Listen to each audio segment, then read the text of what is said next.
Singareni collieries లో కాంగ్రెస్ ప్రభుత్వం వచ్చిన తర్వాత వరుసగా ఒకటికి మించిన కుంభకోణం మరొకటి బయటపడతా ఉన్నది. దాన్ని బయట పెడతా ఉన్నది మా పార్టీ నాయకత్వం. 15,000 కోట్ల కుంభకోణం రేవంత్ రెడ్డి గారి బావమరిది సృజన్ రెడ్డి గారి కనుసన్నల్లో సైట్ విజిటేషన్ సర్టిఫికెట్ పేరిట జరిగిన కుంభకోణాన్ని బయటపెట్టింది బీఆర్ఎస్ పార్టీ.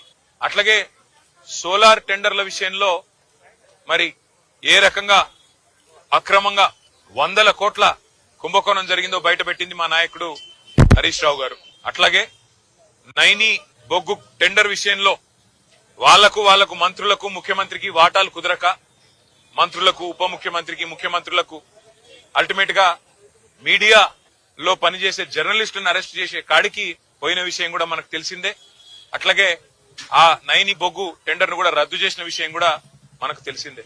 మొన్న మా పార్టీ అనుబంధ సంస్థగా ఉన్న తెలంగాణ బొగ్గు గని కార్మిక సంఘం మా పార్టీ కేంద్ర కార్యాలయం తెలంగాణ భవన్ లో ఒక సమావేశం పెట్టుకుంటే అందులో అన్ని విషయాలు ప్రస్తావనకు వచ్చినాయి.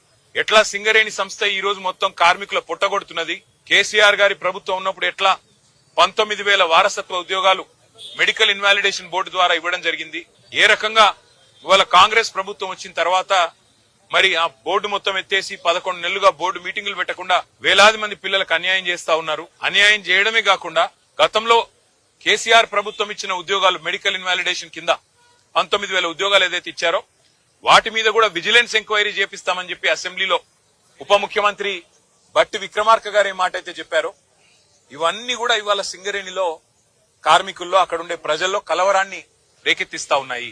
అదే సమావేశంలో మా సోదరుడు మాజీ ఎంపీ ఆ పెద్దపల్లి పార్లమెంట్ కి అట్లాగే మాజీ ఎమ్మెల్యే చెన్నూరు సోదరుడు బాల్క సుమన్ గారు కార్మికుల ఆవేశాన్ని కార్మికుల యొక్క ఆక్రోశాన్ని దృష్టిలో పెట్టుకుని మరి మాట్లాడిన విషయం మీకు తెలుసు. ఇవాళ ఈ ప్రభుత్వాన్ని ఎజెండా ఒకటే, అసలు విషయం మరుగున పడడానికి, అసలు విషయాన్ని బయటికి రాకుండా చేయడానికి, సింగరేణిలో జరుగుతున్న కుంభకోణాలను బయటికి రాకుండా ప్రజల దృష్టికి రాకుండా చేసేందుకు విషయాన్నంతా గోల్ తిప్పి సుమన్ ఏదో అన్నాడు అని చెప్పి ఇలా లోపల పెట్టే ప్రయత్నం చేసినారు. వాళ్ళ చెంచల్ కూడా జైల్లో పెట్టారు. మరి ఆయన మీద ఇష్టమున్న కేసులు ఇష్టమున్న సెక్షన్లు కూడా పెట్టినారు.